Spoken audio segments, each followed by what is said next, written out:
ជំរាបសួរសួស្តីបងប្អូនទាំងអស់គ្នាបងប្អូនឃើញតែក្បាលវីដេអូក៏ដឹងថាមាន់ដែរណោះអញ្ចឹងថ្ងៃនេះនាងខ្ញុំនាំបងប្អូនទាំងអស់គ្នាមកដុតមាន់ជាមួយនឹងទឹកអំពៅមាន់ទឹកអំពៅដែលមានរសជាតិឈ្ងុយឆ្ងាញ់បងប្អូនអត់ជឿអាចសាកបានជាដំបូងនេះខ្ញុំមានមាន់ស្រែមួយចំហៀងញ៉ាំម្នាក់ឯងទេបងប្អូនទាំងអស់គ្នាញ៉ាំមួយញ៉ាំអត់អស់ទឹកអំពៅមួយដបលាយជាមួយនឹងទឹកប្រឡាក់មាន់សាស៊ុបបញ្ចុងស្លាបព្រាបាយរ៉ូឌីកន្លះស្លាបព្រាបាយទឹកប្រេងខ្យងមួយស្លាបព្រាបាយទឹកត្រីមួយស្លាបព្រាបាយស៊ីអ៊ីវធម្មតាមួយស្លាបព្រាបាយទឹកស៊ីអ៊ីវខាប់មួយស្លាបព្រាបាយទឹកឃ្មុំកន្លះស្លាបព្រាបាយរួចហើយនឹងខ្ញុំកូរឲ្យសព្វចូលគ្រឿងគ្នាមកឃើញថាគ្រឿងរលាយសព្វហើយនឹងខ្ញុំដាក់មាន់ប្រឡាក់ចំពោះមាន់នឹងខ្ញុំឆូតដែរបងប្អូនទាំងអស់គ្នាដើម្បីប្រឡាក់ទៅចូលជាតិបានល្អប្រឡាក់ហើយនឹងខ្ញុំទុករយៈពេល10នាទីសិនដើម្បីឲ្យមាន់របស់យើងចូលជាតិសព្វជាមួយនឹងគ្រឿងឥឡូវនេះប្រឡាក់មាន់ទុកសិននឹងខ្ញុំមករៀបជាមួយនឹងឆ្នាំងរបស់យើងនឹងខ្ញុំមានគល់លក្រី3-4គល់មកយើងដាក់ទ្រាប់បាត់ឆ្នាំងរួចហើយចាក់ប្រេងអូលីវបន្តិចយើងដាក់មាន់ចូលបើថាមាន់របស់យើងចូលជាតិហើយដាក់មាន់ចូលយើងគ្របទុកសិនណាបងប្អូនទាំងអស់គ្នាកុំតន់ចាក់ទឹកអំពៅ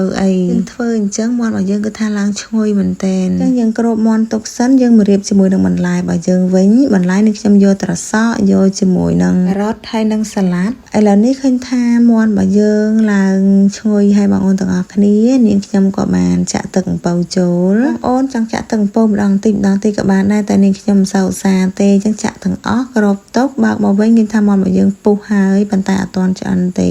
យើងរងាស់ទៀតរហូតដល់ទឹកអំពៅរបស់យើងរីងហើយមាន់របស់យើងឡើងក្រហមអញ្ចឹងបងប្អូនទាំងអស់គ្នាឥឡូវនេះមាន់ឆ្អិនហើយនាងខ្ញុំបានដួសដាក់ហាសមួយមកថានឹងគឺថាយើងមានបន្លែមានសាឡាត់ពីរប្រភេទទៀតដែរមានសាឡាត់សហើយនិងសាឡាត់ពណ៌ស្វាយបងប្អូនទាំងអស់គ្នាយើងក៏មានទឹកត្រីកោះកុងដែរមើលតំណងឯងគឺថាឆ្ងាញ់មែនតើរសជាតិណាទៅញ៉ាំនៅក្នុងហាងអត់ដូរទេបងប្អូនទាំងអស់គ្នាគឺថាឲ្យ10លើ10ហ្មងបើសិនជាបងប្អូនអាចចង់ញ៉ាំបន្លែឆាវយើងដាក់បន្លែដុតជាមួយមាន់ក៏បានដែរដូចជាស្ពៃក្តៅឬក៏បន្លែណាដែលបងប្អូនចូលចិត្តអញ្ចឹងបងប្អូនអាចសាកធ្វើញ៉ាំបាននឹងខ្ញុំធានាថារសជាតិគឺថាឆ្ងាញ់អរគុណបងប្អូនដែលបានតាមដានវីដេអូនេះខ្ញុំតាំងពីដើមរហូតដល់ចប់